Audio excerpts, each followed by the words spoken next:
Yes. हाँ जी। नमस्कार सभी को। आज हमारे साथ शिल्पा प्रधान है और उनका स्वागत है। बहुत ही वो एक्सपर्ट्स मेडिटेशंस में हैं, इस फील्ड में हैं, बहुत एक्सपीरियंस लिए हुए हैं। आज हम बहुत ही भाग्यशाली महसूस कर रहे हैं अपने आप को कि वो हमारे साथ है। आज हम उनके बारे में सबसे पहले जानेंगे और फिर उनकी अनुसार हम चलेंगे कि किस तरह से मेडिटेशंस करते हैं। तो शिल्पा प्रधान जी, अब मंच आपके लिए है। Thank you so much. Thank you very much. मैं शिल्पा प्रधान नवसारी गुजरात से हूँ और पीएसएसएम में जुड़ने के बाद काफ़ी सारे एक्सपीरियंसेस किए हैं और काफ़ी जगह एज ए स्पीकर जा रही हूँ। लाइक फिजिकल सेशंस भी ले रहे हैं हम, मैं और मेरी पूरी टीम है नवसारी। और सिर्फ नवसारी से ही नहीं, वलसाड़ से अहमदाबाद तक की पूरी टीम है। हम सब लोग मिलकर काम करते हैं। फिजिकल सेशंस लेते हैं हम स्कूल में, कॉलेज में, कंपनीज में, फैक्ट्रीज में, ओल्ड एज होम, और इवन अभी कुछ महीने पहले जेल में 40 डेज का वर्कशॉप लिया था कैदियों के लिए। और एज ए स्पीकर जो जेटीटीपी मास्टर बनो, ये जो वर्कशॉप्स होते हैं, तो मैं एक्चुअली 4 लैंग्वेजेस जानती हूँ: हिंदी, इंग्लिश, गुजराती एंड मराठी। इसीलिए ऑल द 4 लैंग्वेजेस पे मैं एज ए स्पीकर जाती हूँ। लेकिन मैक्सिमम जो मेरा काम होता है वो, just one second, thank you. तो मैक्सिमम जो मेरा काम होता है वो होता है गुजराती लैंग्वेज में, बिकॉज ऑफ कोर्स मैं गुजरात में रहती हूँ। तो सबसे पहली मेरी रिस्पॉन्सिबिलिटी उसी के लिए है। और एज ए स्पीकर जेटीटीपी जो वर्कशॉप होता है, तो मराठी एंड हिंदी जेटीटीपी वर्कशॉप्स में एज ए स्पीकर आई हूँ मैं। गुजराती वर्कशॉप में मेरे पास सेशंस भी ज़्यादा होते हैं। अभी जो लेटेस्ट गुजराती में जो लेटेस्ट अभी वर्कशॉप चल रहा है गुजराती में, वो है स्वयं ना मास्टर बनो, मीन्स खुद के मास्टर बनो। तो उस वर्कशॉप में भी एज ए स्पीकर अभी कर रही हूँ। प्लस हिंदी में जो रामथा वर्कशॉप हुआ था पीएमसी हिंदी पर, उसमें एज ए स्पीकर आई। You can heal your life, ये जो वर्कशॉप हुआ था उसमें भी एज ए हिंदी स्पीकर में आई थी। तो इस तरह से काफ़ी सारी अपॉर्चुनिटीज मिली है। और अभी जो लेटेस्ट काम हमारा नवसारी में जो हो रहा है, वो है ये कि एक बहुत बड़ा मेगा पिरामिड नवसारी में आ रहा है, जिसके लिए जगह भी हमें एक भाई साहब ने जस्ट ऐसे ही फ्री में डोनेट कर दिए, लगभग 10,000 स्क्वायर फीट की जगह, along with cash help also. लगभग 2,21,000 उन्होंने फर्स्ट डोनेशन भी दे दिया है वो पिरामिड बनाने के लिए। तो ये जस्ट अभी जस्ट रिसेंटली जो डेवलपमेंट हुआ है वो है। और यस, गुजरात की मिट्टी में ही शायद ऐसा होगा कि जिससे यहाँ पे काफ़ी सारी चीज़ें मैनिफेस्ट बहुत ही जल्दी होती है। मैं पीएमसी के साथ लगभग 2.5 साल पहले ही जुड़ी हूँ। उसके पहले मैं दूसरे एक ऑर्गेनाइजेशन के साथ जुड़ी हुई थी। लेकिन हाँ, जो एक्सपीरियंसेस मुझे पीएमसी में मिले, या फिर जो मेरा खुद का जो स्पिरिचुअल ग्रोथ हुआ है, वो पीएमसी में ही हुआ है। The very first growth is, मैं महाराष्ट्रियन हूँ, मुझे गुजराती आता भी नहीं था, और आज गुजराती प्लेटफॉर्म में मैं मैक्सिमम सेशंस ले रही हूँ। यही एक बहुत बड़ा ग्रोथ मुझ में दिखा। सेकेंडली, मैं पहले जॉब करती थी एज ए टीचर, लेकिन जस्ट बिफोर ज्वाइनिंग पीएमसी ऐसे ही एक दिन दिमाग में आ गया बस जॉब छोड़ देना है। सीबीएसई स्कूल में हायर सेकेंडरी में टीचर थी मैं, छोड़ दिया जॉब। तब पता नहीं चला मैंने क्यों छोड़ा है, लेकिन इसमें जुड़ने के बाद मुझे पता चला कि मेरा सोल प्लान क्या है। मुझे इसी में काम करना था, और इसीलिए मुझे उस समय पता नहीं चला है, लेकिन मैंने यही काम करने के लिए मैंने अपना खुद का जॉब छोड़ दिया था, और इस तरह से फिर मेरी यहाँ की जर्नी स्टार्ट हुई।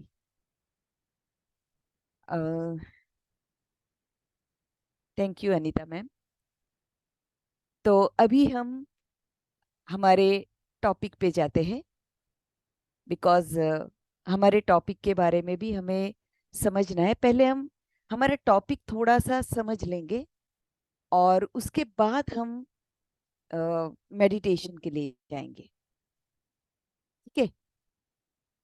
तो इसके अंदर जो एंसेस्ट्रल हीलिंग है, ये एंसेस्ट्रल हीलिंग की जरूरत क्यों पड़ती है?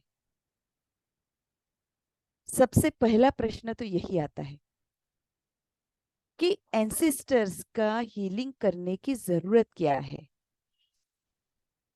तो काफी बार जैसे अपने ही जीवन में हमें पता नहीं चलता है, लेकिन हमारे जो घर के लोग होते हैं उनके साथ हमसे कुछ न कुछ गलतियां हो जाती है, और उसके कारण एक ग्रीवियंस उनके मन के अंदर बैठ जाता है, वैसे ही हमारे मन के अंदर भी बैठ जाता है।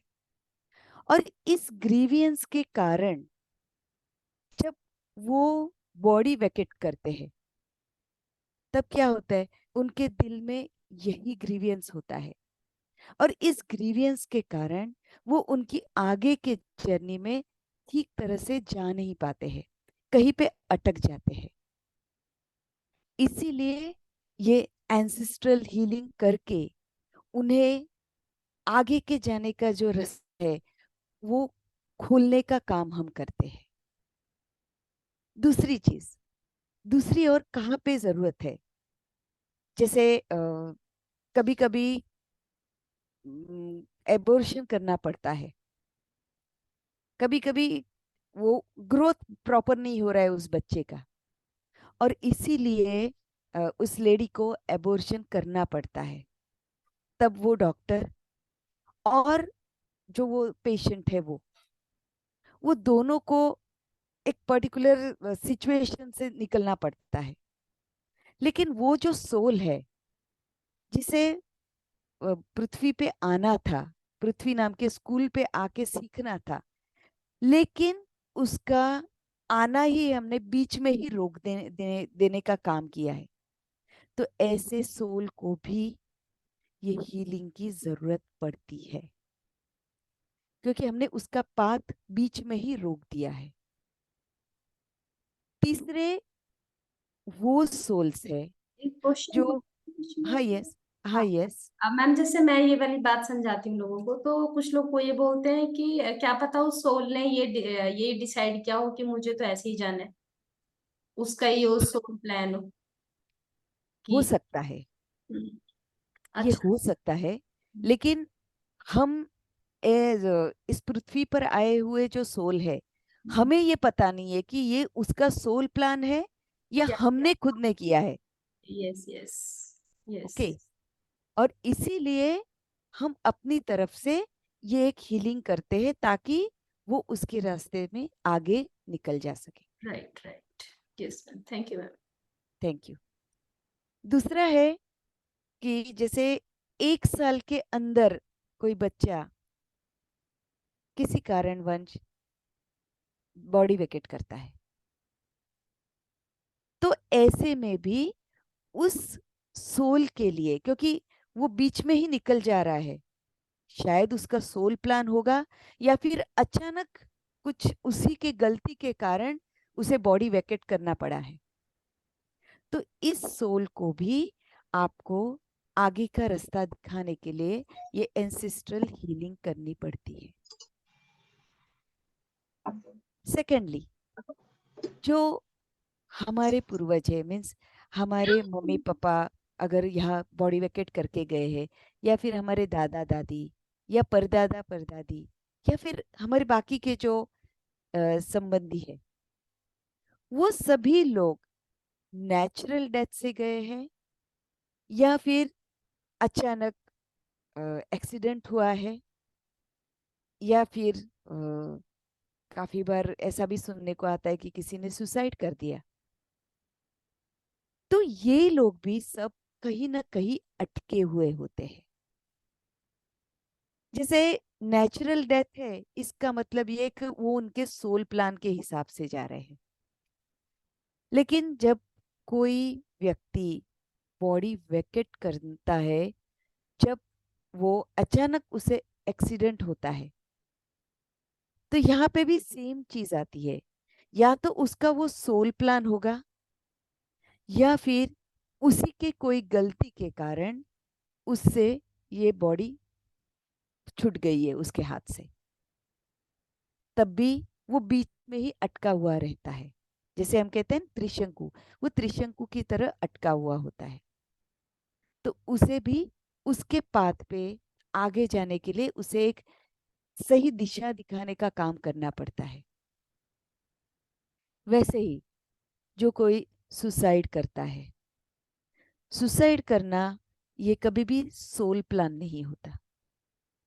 वो खुद ही जानबूझ के शरीर को छोड़ रहा है। ऐसे में भी वो ना तो आगे की दुनिया में यानी कि सूक्ष्म जगत में जा सकता है, और ना ही पृथ्वी पे रह सकता है। तो वो त्रिशंकु की तरह बीच में ही रहता है। इसी को हम कहते हैं, जैसे कहते हैं ना कि कुछ कुछ लोगों को घोस्ट दिखता है, भूत दिखता है। ये भूत क्या है? ये भूत यही सोल्स है जो ना आगे जा पा रहे ना पीछे आ पा रहे, क्योंकि उन्हें शरीर नहीं मिल रहा। और शरीर मिलने के लिए उन्हें पहले सूक्ष्म जगत में जाना पड़ेगा, तभी उनका री इनकारनेशन होगा।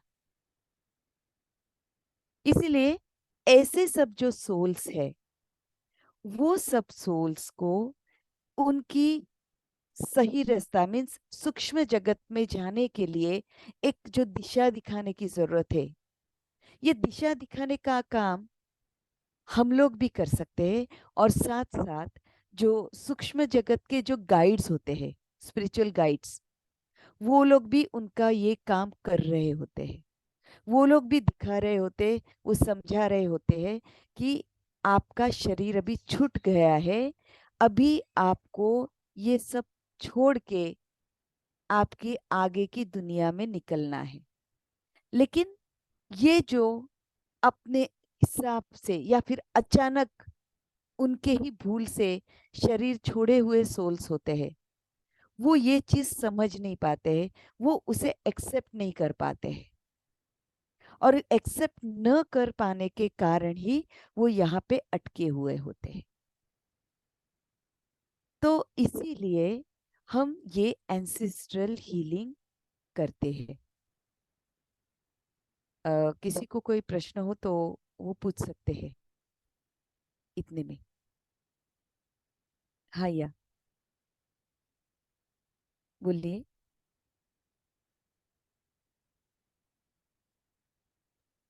मीनाक्षी जी। या शिल्पा जी, जैसे कि आप ये कहानी, मतलब मेरे को कहानी इसलिए लग रही है क्योंकि ये तो मैंने सब सुना है, सोल होती है। कि आपने इस बात का अनुभव किया है कि वाकई में जिस बात को आप हमें बता रही हैं, हमने भी जाना है कि गोस्ट होते हैं, सुसाइड करने के बीच में तो शंकु की तरह अटक जाती है बॉडी। लेकिन एक अगर आप हमें इस चीज का ये बताएं कि आपका एक पर्सनल अनुभव है कि आपने उनसे बात की या जाना है और इस तरह की चीजों को समझा है, तो इस बात पर मतलब थोड़ा सा हमें और मार्गदर्शन दीजिए प्लीज। ओके, मैंने एक्चुअली देखा नहीं है, लेकिन मैंने प्रैक्टिकली उसका अनुभव किया है।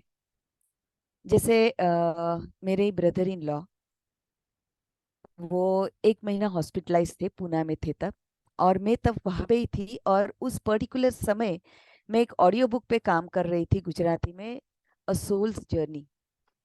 उसमें एक सोल की जर्नी कैसे होती है, शरीर छोड़ने के बाद वो किस तरह से आगे जाता है, क्या होते जाता है, किस तरह से वो एक एक चीज को छोड़ के एक एक डायमेंशन में, सूक्ष्म जगत में भी डायमेंशंस है, तो उसमें वो कैसे आगे जाता है, उसके बारे में पूरा स्टडी करके मैं नोटिंग कर रही थी। और उस पर्टिकुलर समय पे मैं ये बहुत नजदीक से देख सकी मेरे ब्रदर इन लॉ में जो चेंजेस आ रहे थे। क्योंकि जैसे तैसे वो 1 महीना रहे थे और बाद में उन्होंने बॉडी वैकेट कर दी। तो तब एक दो बार हमारा डिस्कशन हुआ था कि ये तुम क्या कर रही हो, ये किस लिए कर रहे हो। मैंने उनको वो ही समझाया था, और समझाने के बाद मैंने देखा है वो ऐसे ही बैठे बैठे सोचते रहते थे। He didn't explain the things. लेकिन जब मैंने ये चीजें नजदीक से देखी, तब मुझे समझ में आता गया कि ओके, सोल अब खुद को जाने के लिए किस तरह से खुद की सिचुएशन क्रिएट करता जाता है। जैसे एक एग्जाम्पल इसी मामले में मैं बताती हूँ। पिरामिड के बारे में आपने जाना होगा कि पिरामिड का यूज करके हम पेशेंट्स को भी ठीक कर सकते हैं। तो मैंने मेरे ब्रदर इन लॉ के लिए कॉपर पिरामिड और एक हैंगिंग पिरामिड, मैंने पहले हैंगिंग पिरामिड लिया था, ये सोच के कि वो अभी घर पे है तो उनके ऊपर कंटिन्यूस हम रखेंगे, ये एनर्जी उन्हें मिलेगी, सो डैट वो ठीक हो पाएंगे। सरप्राइजिंगली, मैं जिस दिन वो पिरामिड लेके गई, हमने लगाया घर में, 2 दिन के बाद उन्हें हॉस्पिटलाइज करना पड़ा। गए थे हम सिर्फ सिंपल चेकअप के लिए, लेकिन उसके बाद डॉक्टर को कुछ लगा कि नहीं, डायलिसिस करना पड़ेगा, और उसमें प्रॉब्लम्स दिखी और वहां पे उन्हें शिफ्ट किया। दूसरी चीज, घर पे जहाँ पे वो जो पिरामिड लगाया हुआ था, बाय चांस ऐसा हुआ कि वो बहुत ही मिनिमम समय उसके नीचे बैठे, मैक्सिमम पिरामिड से बाहर रहते थे। जबकि अगर किसी के किडनी का डायलिसिस चल रहा हो, उन्हें maximum you can say 24 hours उन्हें पिरामिड के नीचे ही रहने की जरूरत है। जबकि वो, ऐसा कोई सिचुएशन आ रहा था जिससे वो हमेशा पिरामिड से दूर थे। हॉस्पिटलाइज होने के बाद अभी वहां पे तो मैं हैंगिंग नहीं ले जा पाने वाली थी, तो मैं कंटिन्यूस वहां पे ढूंढ रही थी कि कोई एक मास्टर मिले जहां से मुझे कोई पिरामिड मिल सके। तब लगभग 15-20 दिन के बाद इतना लेट मुझे एक मास्टर का एड्रेस मिला। मैं वहां पे गई, वहां से मैं पिरामिड लेके आई ये सोच के कि उनके बेड के नीचे मैं रख दूंगी। लेकिन मैं वहां पे लेके आई, तब तक उन्हें आईसीयू में शिफ्ट कर दिया गया। मीन्स जैसे वो सोल का पूरा प्लान था कि I am going to move out from the body. और इसीलिए जब भी मैं ट्राई करती थी, वो उससे दूर होते थे। इवन मैं मेडिटेशन करते वक्त उनकी पूर्णात्मा को मैं हमेशा बुलाती थी कि चलिए हम दोनों साथ में बैठ के ध्यान करते हैं। जब मैं उन्हें बुलाती थी, वो पूर्णात्मा आई हुई तो मुझे दिखती। वो हॉस्पिटल में ही थे, बेड पे सामने रहते थे, बाजू के बेड पर मैं रात को बैठी रहती थी और मेडिटेशन में उन्हें बुलाती थी। तो जब भी मैं उन्हें बुलाती, वो हंसते हुए मेरे सामने खड़े दिखते मुझे। फिर मैं पीछे लगती कि भाई आपको नीचे बैठना है, मेरे साथ मेडिटेशन करना है। तो बहुत जिद करती, तो साथ में बैठ तो जाते, लेकिन कुछ भी हो, वो आंखें बंद करने के लिए तैयार नहीं होते थे, इवन इन मेडिटेशन। ये मैंने देखा है। जैसे वो हंस के शायद ऐसा कुछ बता रहे थे कि तू कुछ भी कर ले, मेरा जाना तय है, मैं निकल जाने वाला हूँ। इसलिए पिरामिड लेके आई, वो पिरामिड से दूर हो गए, वो आईसीयू में चले गए। अभी तब मैंने मेरे सिस्टर इन लॉ को कहा कि भाई हम उनकी जो दवाइयाँ है, वो दवाइयाँ या फिर पानी जो दिया जाता है कुछ, उसके ऊपर कंटिन्यूस पिरामिड रखते हैं। उनको जो खाना देंगे उसके ऊपर कंटिन्यूस पिरामिड रखेंगे। और लगभग 1 महीने से मैं दूर थी घर से, इसलिए 2-4 दिन के लिए मुझे घर पे भेजा गया कि भाई तू तेरे घर के तेरे बच्चों को भी देख ले, हम यहाँ पे देख लेते। और बाय चांस ऐसा हुआ, मेरी सिस्टर इन लॉ, उन्हें बताया गया था, लेकिन टेंशन के कारण उन्हें याद ही नहीं रहता था, और वो पिरामिड ऐसे के ऐसे घर में पड़ा रहा, उसका यूज ही नहीं हुआ। दिस इज वन सिचुएशन जिसमें मैंने देखा कि ये सोल अपने आप, उसे अगर निकल जाना है तो सिचुएशंस क्रिएट करता है ताकि हम जो कुछ करने का ट्राई कर रहे उससे वो दूर हो जाए। दूसरा एक जो मैंने एग्जाम्पल, जो लाइव एग्जाम्पल मैंने देखा है कि एक लड़का था, लगभग 22-23 साल का होगा, और वो राजकोट में रहता था, उसे कैंसर था। तो मेरे भांजे ने मुझे उसका एड्रेस भेजा और कहा कि इसे कैंसर है, तो मामी तुम कुछ कर सकती हो क्या? मैंने कहा हीलिंग तो हम नहीं कर सकते, लेकिन मैं पिरामिड्स उनके लिए भेज सकती हूँ जो उनके बेड के नीचे रख दे। 4 पिरामिड्स मैंने ऐसे ही भेजे। सरप्राइजिंगली ये 4 पिरामिड्स जब उस लड़के के घर पहुंचे, चारों 4 पिरामिड्स टूटे हुए थे। All the 4 pyramids properly packing किया गया है, लेकिन फिर भी वो चारों 4 टुकड़े टुकड़े हो गए थे। उसके सिस्टर ने मुझे वो टुकड़े दिखाए कि बहन जी आपने पिरामिड्स तो भेजे लेकिन पूरे टूट गए हैं, मैं चिपका कर भी ये नहीं कर सकती हूँ। तो मैंने उनको कहा कोई बात नहीं, मैं दूसरे भेजती हूँ। लेकिन मैं दूसरे यहाँ से भेजूं उसके पहले ही उन्होंने बॉडी वेकेट कर दिया। So this is some 2 examples, live example, जिससे ये पता चलता है कि सोल तय करती है कि उसे निकल जाना है, तो इट डिसाइड्स ऑन अकॉर्डिंगली वो काम करता ही है। और उस बेसिस पे फिर जब ये बुक मैंने पढ़ी, तब वो समझ में आता गया कि एग्जैक्टली क्या हो रहा है और ये क्यों होता है। आई थिंक सेटिस्फैक्टरी जवाब आपको मिल गया होगा।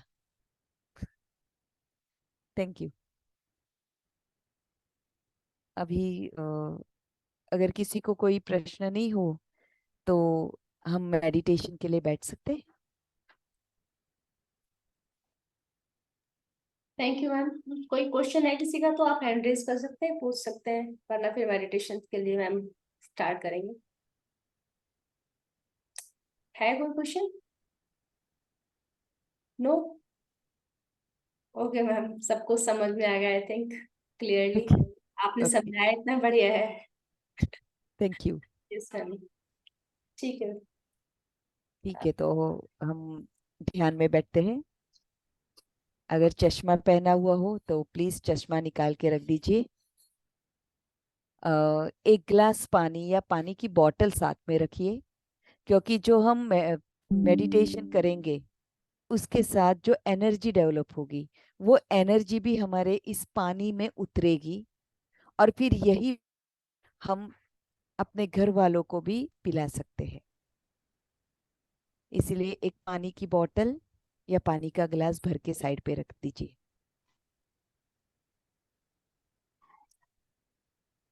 और सबको पता ही है कैसे हम ध्यान की स्थिति में बैठते हैं। अगर कुर्सी ऊपर बैठे हैं तो पैरों पे पैर इस तरह से रखने हैं। इससे हमारे 10% एनर्जी को हम लॉक कर देते हैं। दूसरा है हाथों की पोजीशन। उंगली के अंदर उंगली इस तरह से डाल के हमें फेसिंग टू स्काई बहुत हौले से अपने लैब्स में रखना है। इससे हमारी बाकी की 10% एनर्जी लॉक होती है और 80% एनर्जी हमारी लॉक होती है हमारी आंखों से, क्योंकि आंखें हमारी दूरबीन है। हम जो भी देखते हैं उसके ऊपर तुरंत हमारे दिमाग में कुछ ना कुछ विचार आता है और अकॉर्डिंगली हमारा दिमाग शुरू काम करना शुरू करता है। लेकिन ध्यान में हमें इन्हीं विचारों पे कंट्रोल लाना है। हम जबरदस्ती कुछ नहीं कर रहे, सिर्फ हम उसके ऊपर ध्यान नहीं दे रहे हैं। विचार तो आते रहेंगे, लेकिन हम उस पे ध्यान देने की जगह हमारा पूरा ध्यान सिर्फ और सिर्फ हमारे आते जाते श्वासों पे रखेंगे। और जब तक बताया नहीं जाता है तब तक हमें आंखें खोलनी नहीं है। ठीक है, तो चलिए हम लोग स्व ध्यान की स्थिति में बैठ जाते हैं और अपना पूरा ध्यान सिर्फ अपने आते जाते श्वासों पर।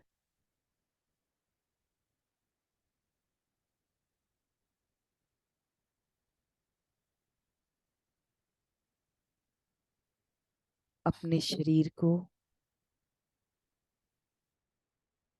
एकदम ढीला छोड़ दो।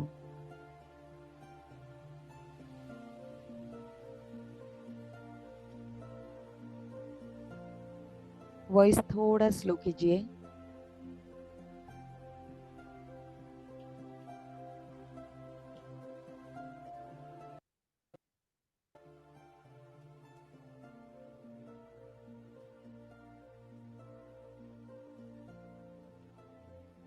अंदर आती हर एक सांस ये ब्रह्मांड की ऊर्जा को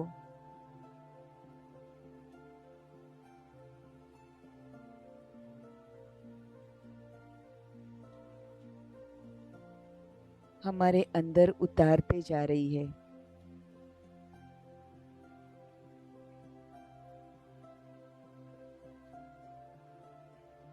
और बाहर जाती हर एक सांस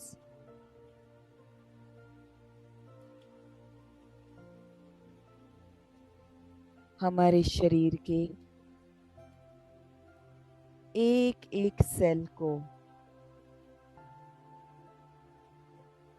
रिलैक्स करती जा रही है।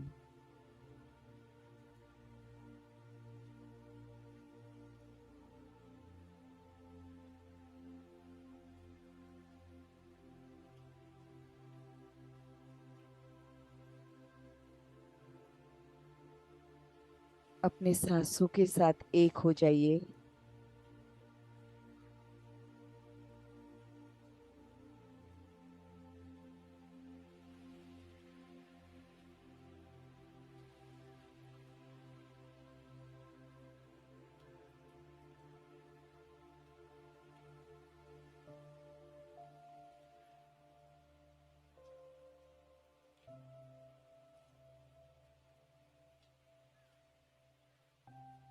विजुलाइज कीजिए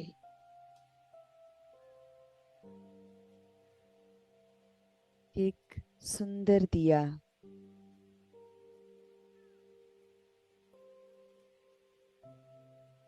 हम प्रज्वलित कर रहे हैं।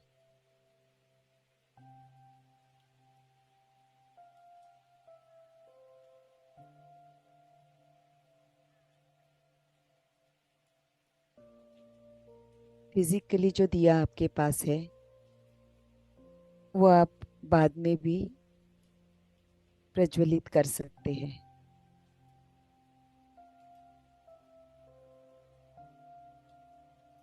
और अगर आपको लगता है कि आपको अभी से ही उसे प्रज्वलित करना है तो आप कर सकते हैं।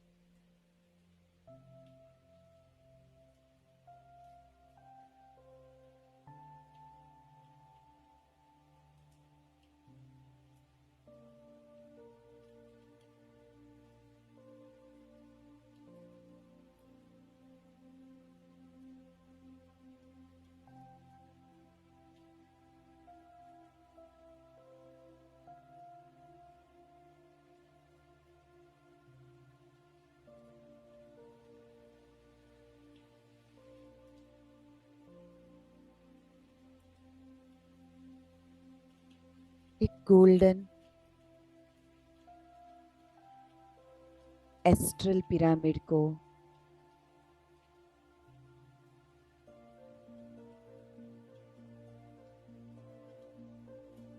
हम आह्वान करके बुलाते हैं।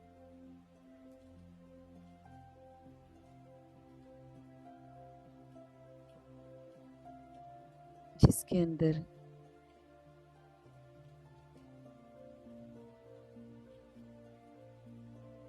काफी सारे क्रिस्टल्स, जेम्स लगे हुए हैं।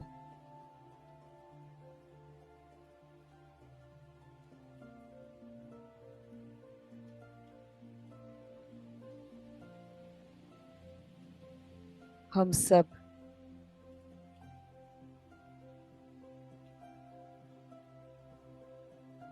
इस पिरामिड के नीचे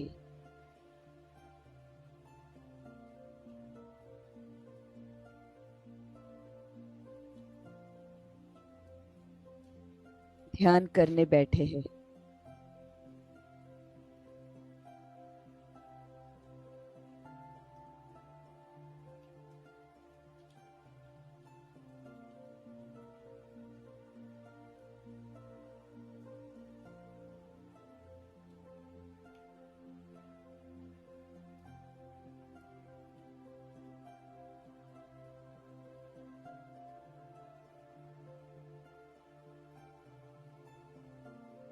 बड़े प्यार से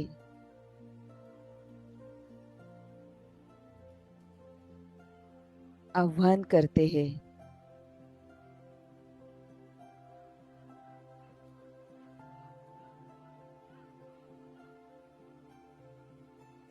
उन सब एंसेस्टर्स को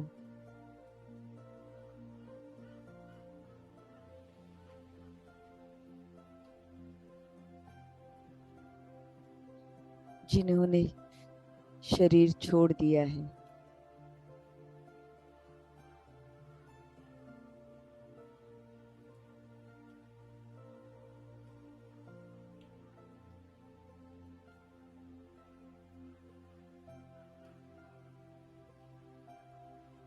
प्यार से उन्हें आमंत्रित करते हैं।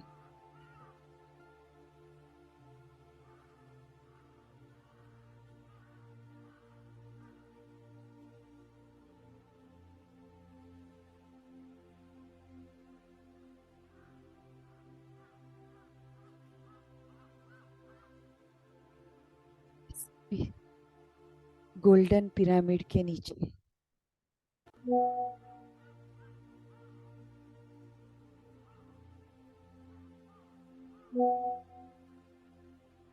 सभी एंसेस्टर्स को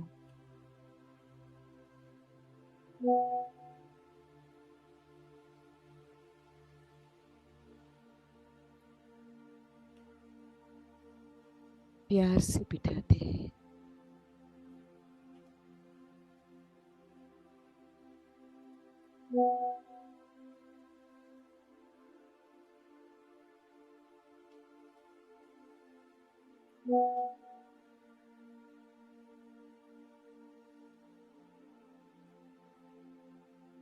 उन सब की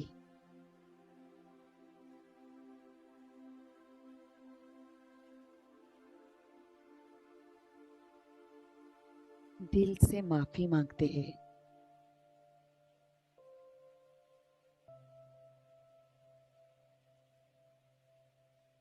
उन सब कर्मों के लिए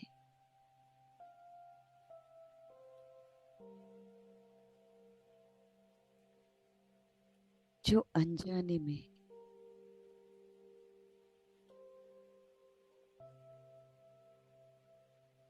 हमसे हो गया है।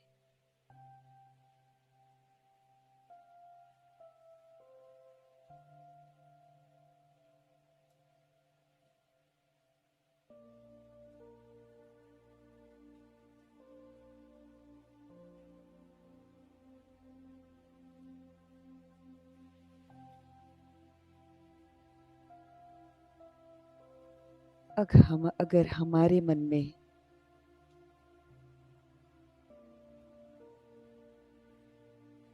कोई भी ग्रीवियंस हो उनके लिए,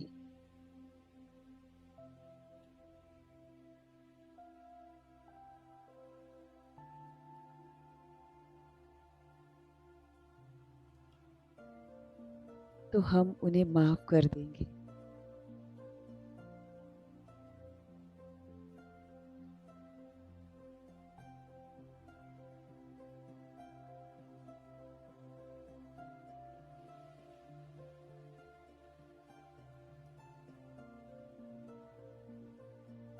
अपने हृदय से।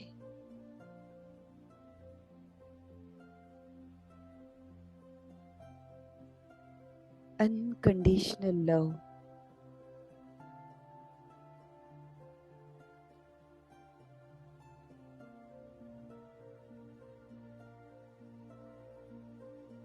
उन सबको भेजिए।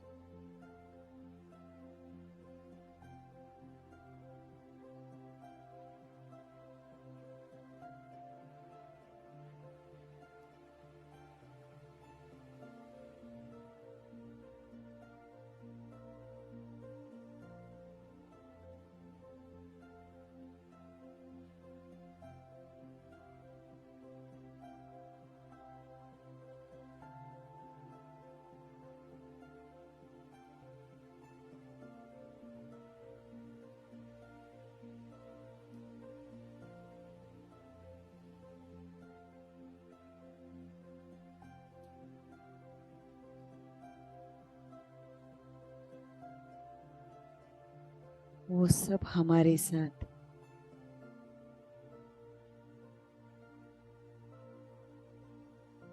ध्यान कर रहे हैं।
अब उन सोल्स को बुलाते हैं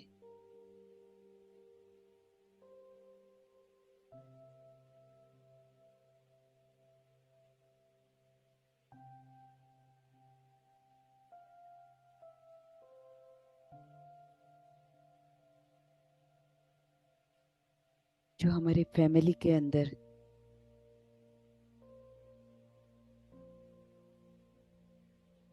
किसी न किसी ने अबॉर्ट किया है।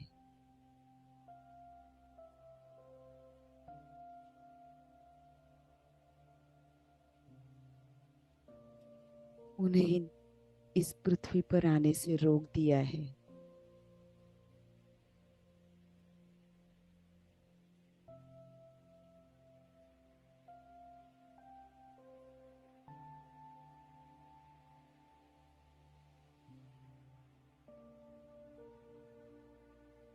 उनकी माफी मांगते हुए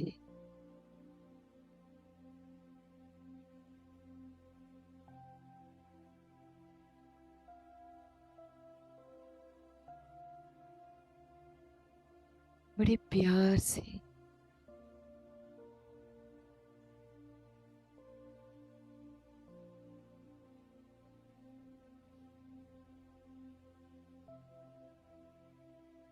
उन्हें बुलाइए।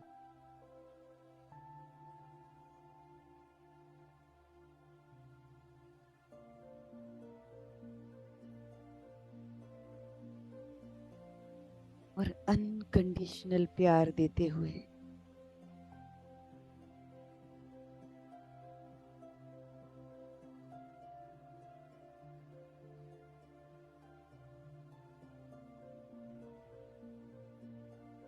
उन्हें भी हमारे साथ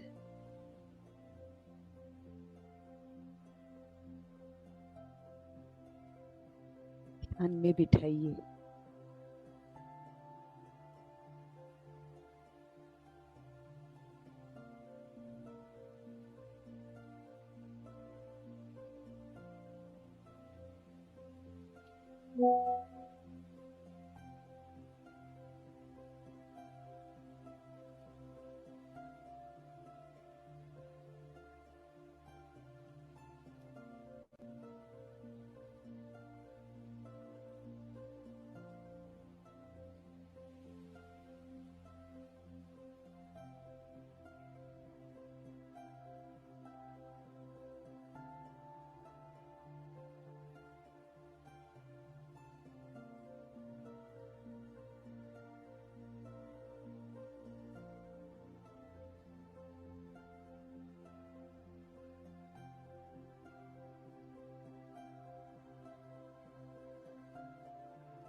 अब उन सब आत्माओं को बुलाइए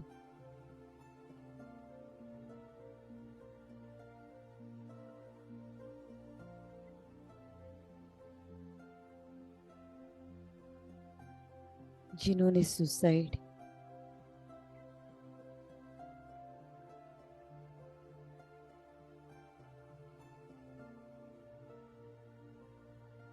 या जिनकी अचानक एक्सीडेंट से मृत्यु हो गई है।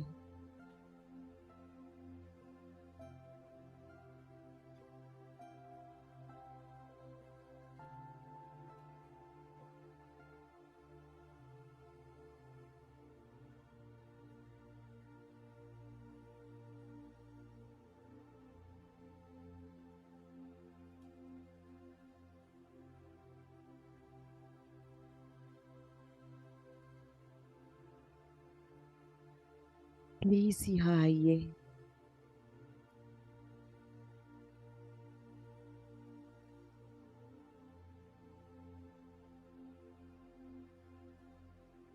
इस पिरामिड के नीचे बैठिए।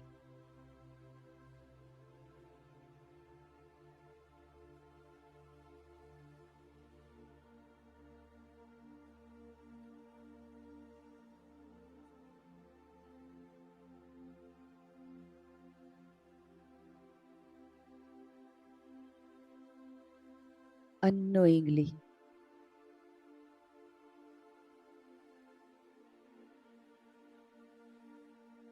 अगर हमने कोई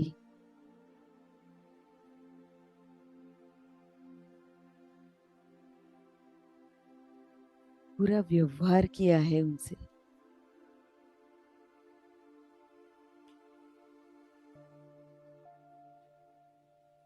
कोई गलतियां की है,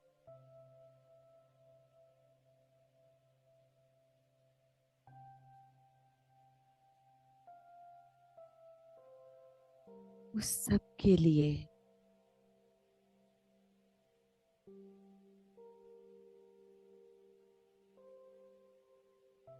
दिल से हम उनकी माफी मांगते हैं।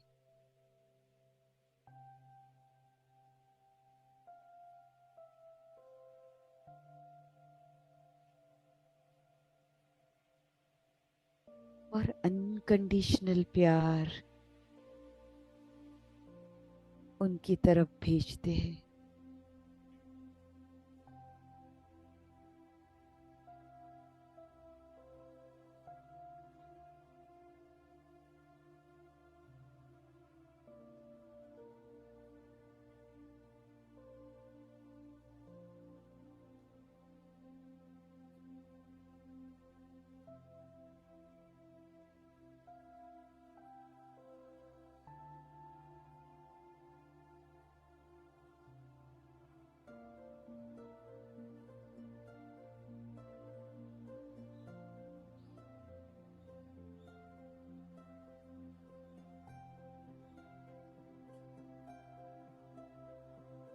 अब वो भी हमारे साथ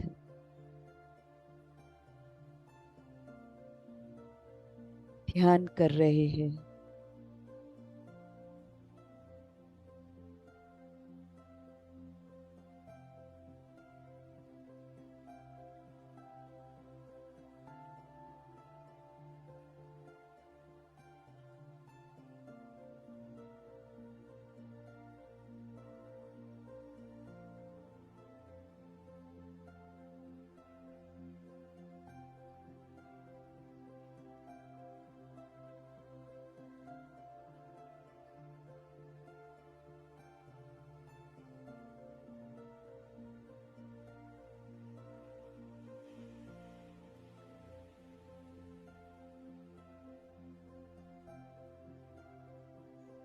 फिर के वो सदस्य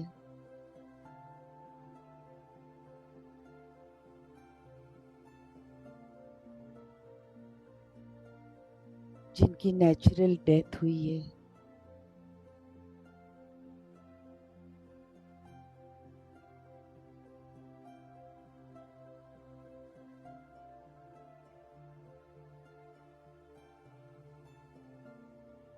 बहुत अटैचमेंट था मेरा उनसे।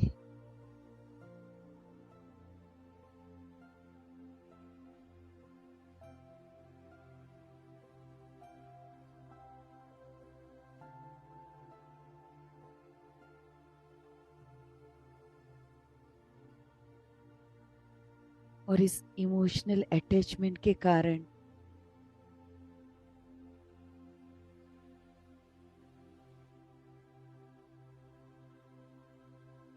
वो उनके जीवन में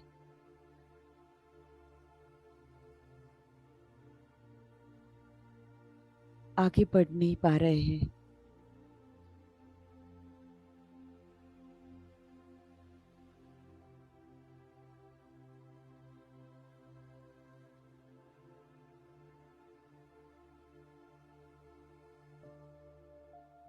उन सभी सदस्यों को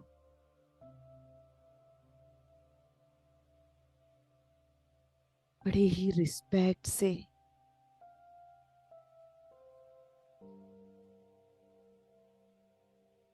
इस गोल्डन पिरामिड के नीचे बुलाइए।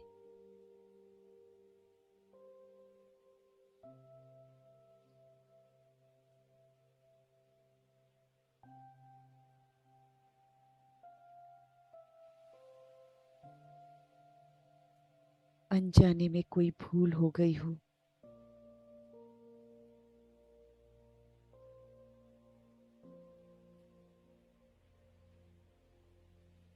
तो हमें माफ कर दीजिए।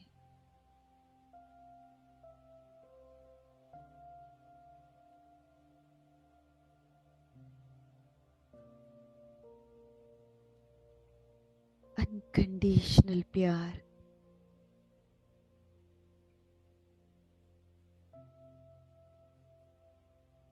मेरी तरफ से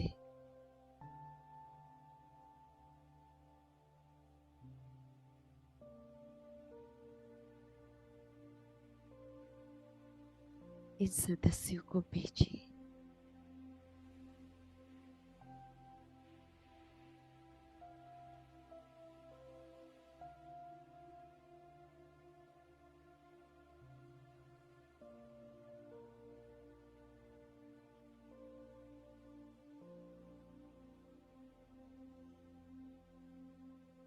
फील कीजिए अपने हार्ट को।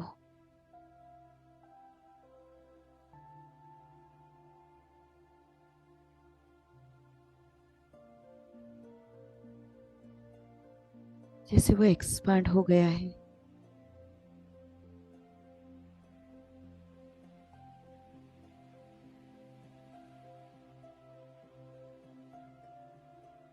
और ये प्यार की ऊर्जा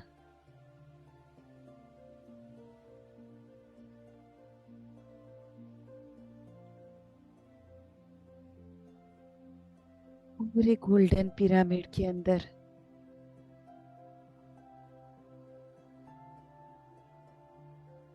समा गई है।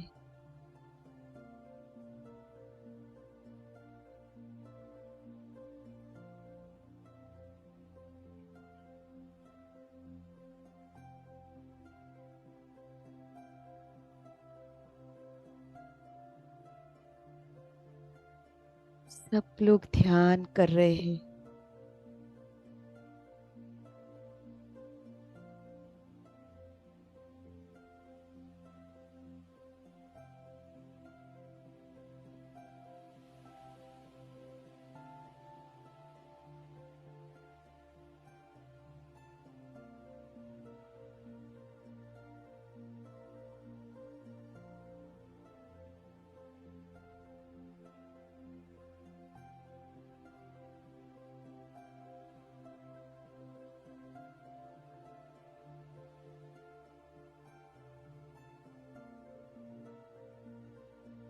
उस एनर्जी को फील करते जाओ।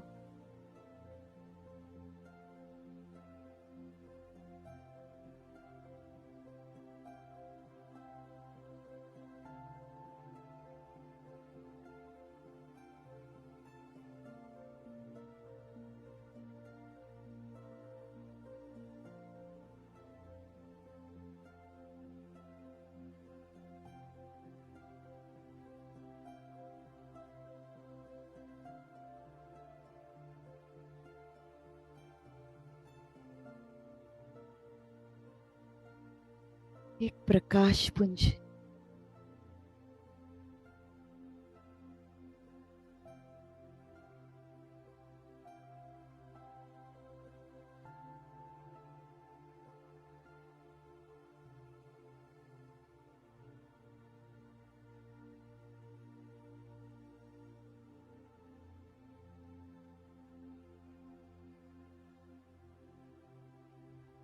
आकाश में दिखने लगा है।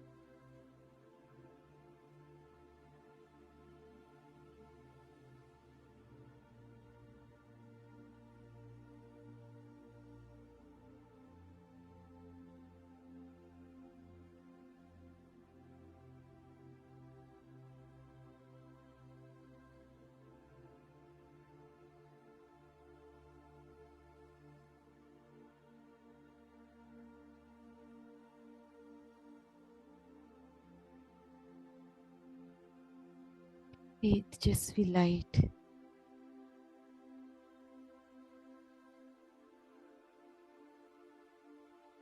जैसे हमारी पिरामिड तक आ रही है।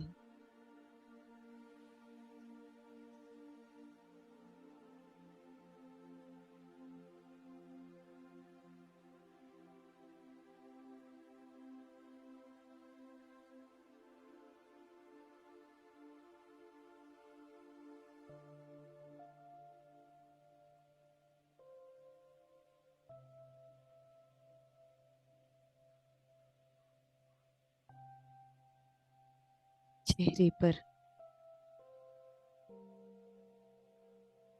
शांति,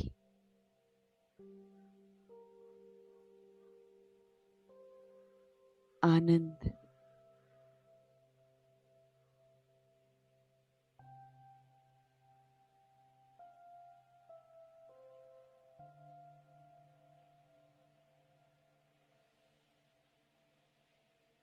हमने जितने भी पुण्य आत्माओं को बुलाया था,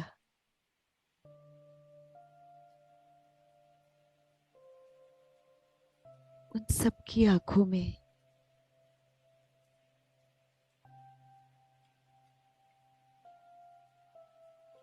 प्यार ही प्यार दिख रहा है।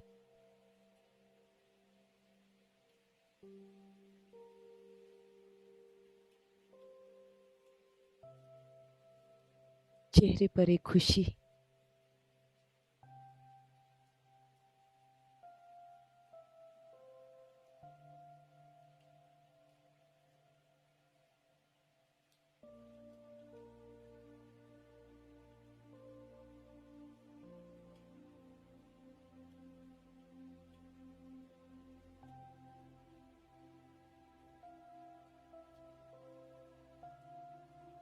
बड़े रिस्पेक्ट से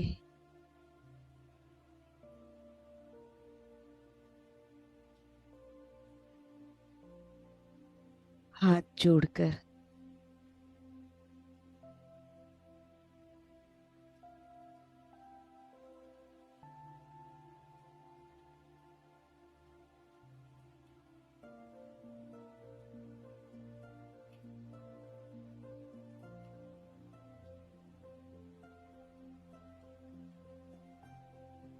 ये सभी हमारे पूर्वजों को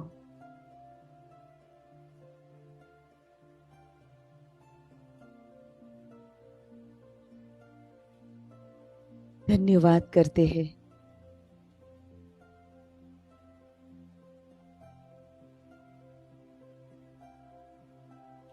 कि वो हमारे साथ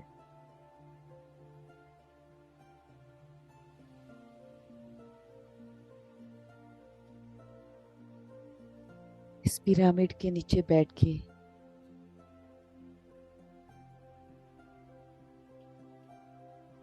उन्होंने ध्यान किया है।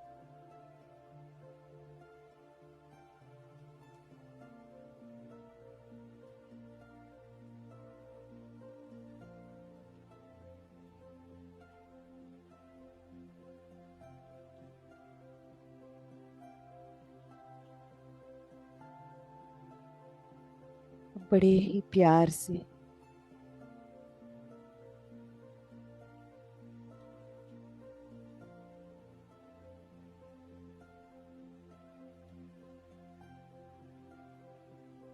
वो प्रकाश का पुंज उन्हें दिखाई है।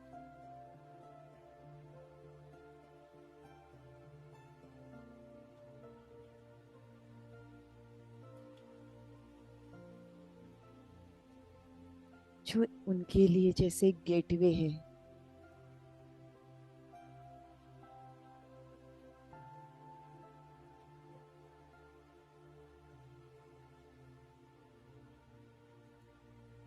उनके आगे के यात्रा के लिए खुला हुआ एक रास्ता।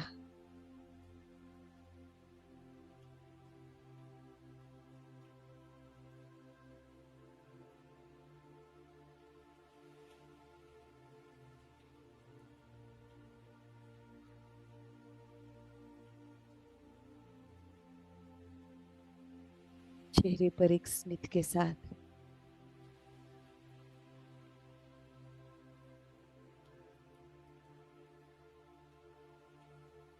धीरे धीरे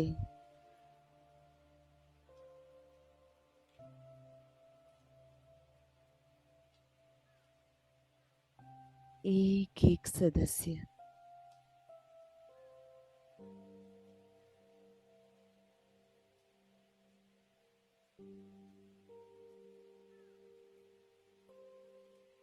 इस लाइट की तरफ आगे बढ़ रहा है।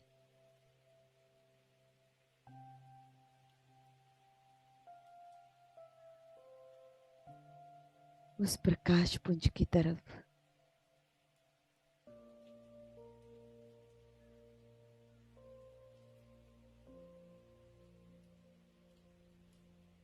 और दिल से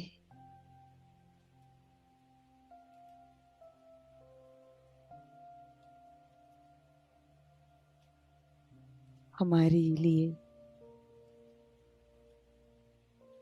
ढेर सारे ब्लेसिंग्स।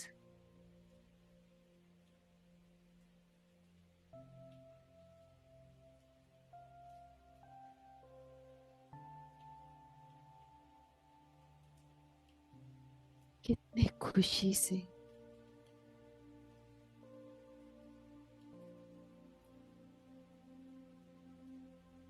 वो उनके आगे की यात्रा पे जा रहे हैं।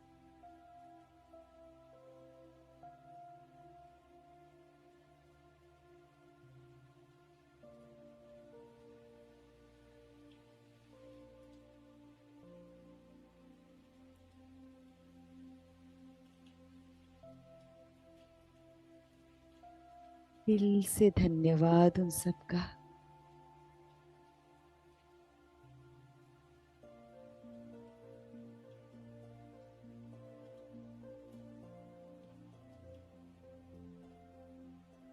दिल से धन्यवाद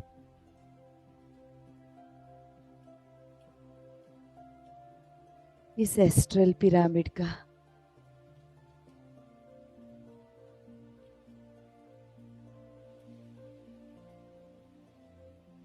जिसके नीचे हम सब ने मिलकर ध्यान किया।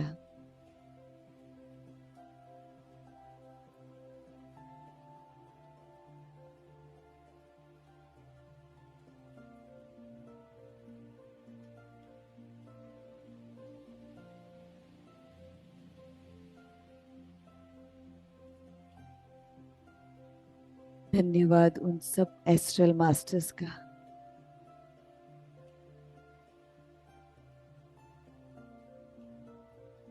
स्पिरिट गाइड्स का,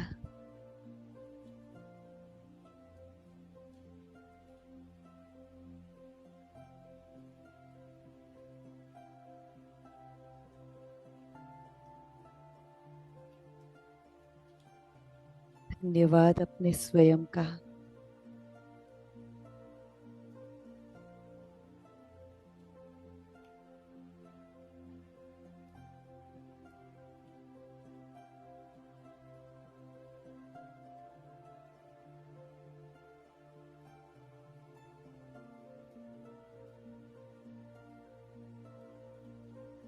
धीरे धीरे जागरूक अवस्था में आ जाइए।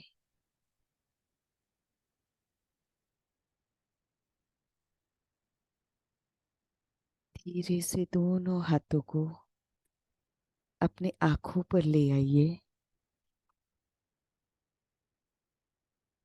5, 4, 3, 2, 1 और 0। चेहरे ऊपर एक स्माइल लाकर दोनों आंखों को हथेलियों में ही खोल दीजिएगा और धीरे धीरे दोनों हाथों को नीचे कीजिए। धन्यवाद सभी का। आत्मवंदन।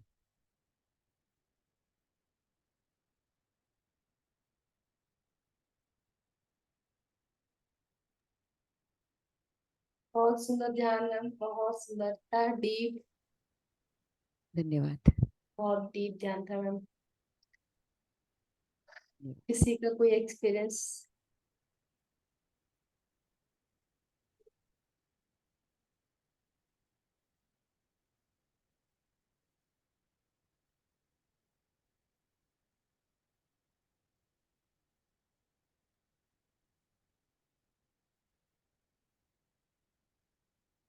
हम्म, हाँ जी मनीषा। Namaste. नमस्ते। By truly my heart, I want to say one thing हाँ, that कि जो पूर्वज हैं जो चले गए उनका धन्यवाद करने की बजाय जो हमारे जिंदा हैं, जो अभी हमारे जीवित बड़े लोग हैं, वृद्ध लोग हैं, जो हमारे घर में हमारे साथ रहते हैं, मुझे उनका सबसे पहले धन्यवाद करना चाहिए, क्योंकि उनका आशीर्वाद साक्षात अभी भी हमारे ऊपर बरस रहा है। उनकी हम अटैचमेंट देख रहे हैं, उनकी हम उम्मीदें देख रहे हैं। कई बार हम हर्ट हो जाते हैं, उनसे दुखी हो जाते हैं, उनके अटैचमेंट्स और उनकी उम्मीदों से। परंतु अनकंडीशनल अगर मुझे प्यार करना चाहिए और अनकंडीशनल अगर मुझे किसी को ब्लेसिंग्स देनी चाहिए, तो अभी जो जीवित वृद्ध हैं हमारे घर में, बड़े छोटे जो भी हैं, सबकी सबको धन्यवाद करना चाहिए। मन से सबको ही अनकंडीशनल प्यार करना चाहिए। हाँ मैम, अभी जो हम कर रहे थे वो एंसेस्ट्रल हीलिंग कर रहे थे।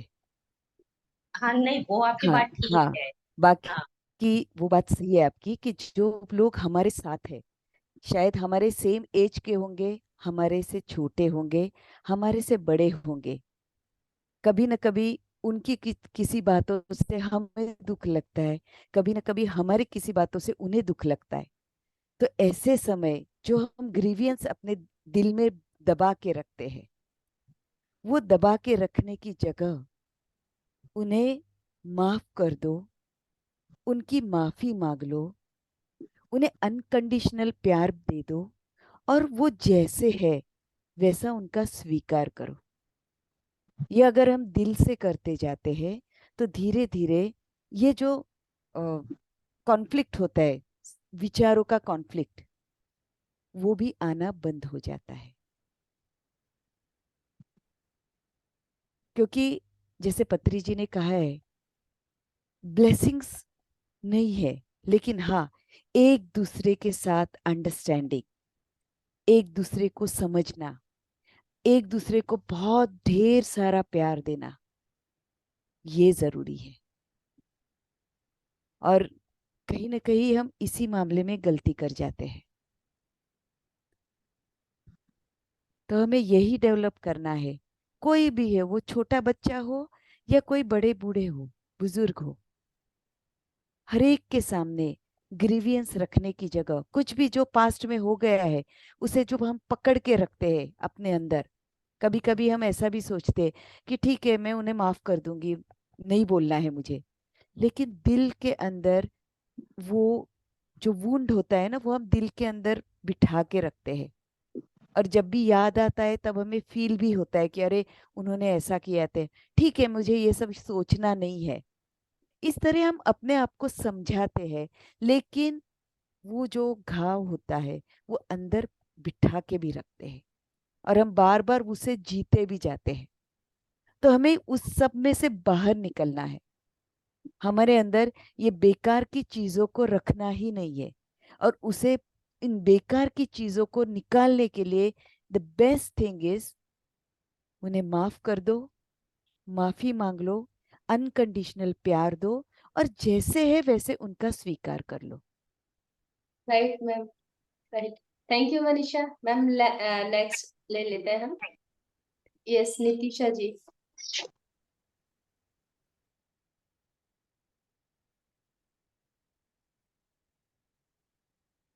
अनम्यूट कीजिए।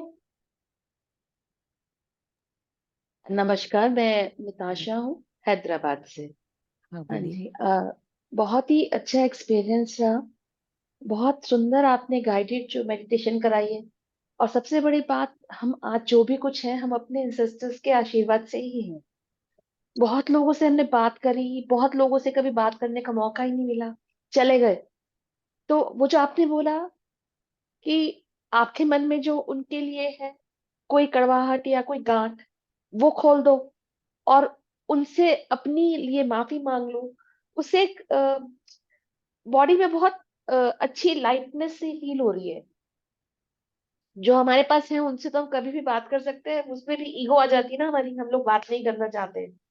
बट अगर जो चले गए हैं उनसे हमें एक मौका मिला बैठ के मन से गलतियां माफ करने का, उनके लिए जो भी मन में रखा विचार उसको छोड़ देने का, उनको बहुत सारा प्यार के साथ विदा करने का, उसके लिए बहुत बहुत थैंक यू आपको। Thank you.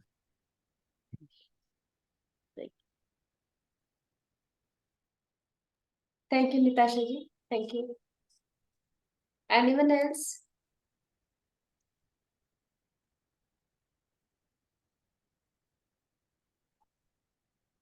कोई और हैंड रेज है तो बताइए, वरना हम सेशन अपना ऑफ करते हैं।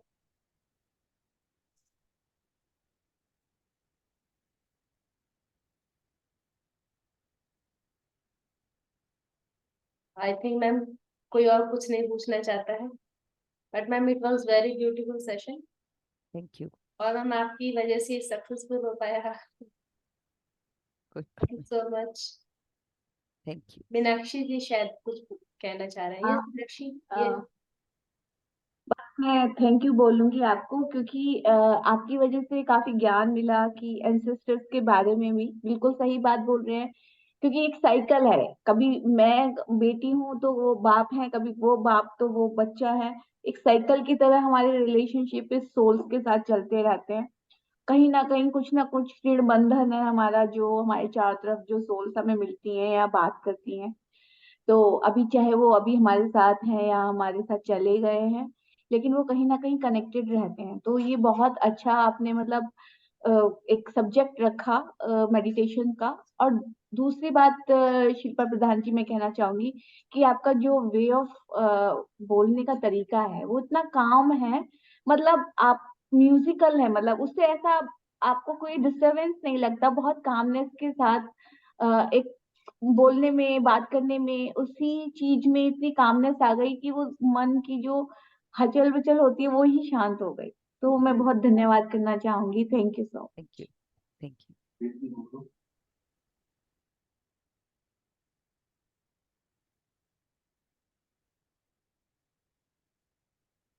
हाँ जी, कोई और क्वेश्चन हो, कोई क्वेरीज हो तो आप पूछ सकते हैं।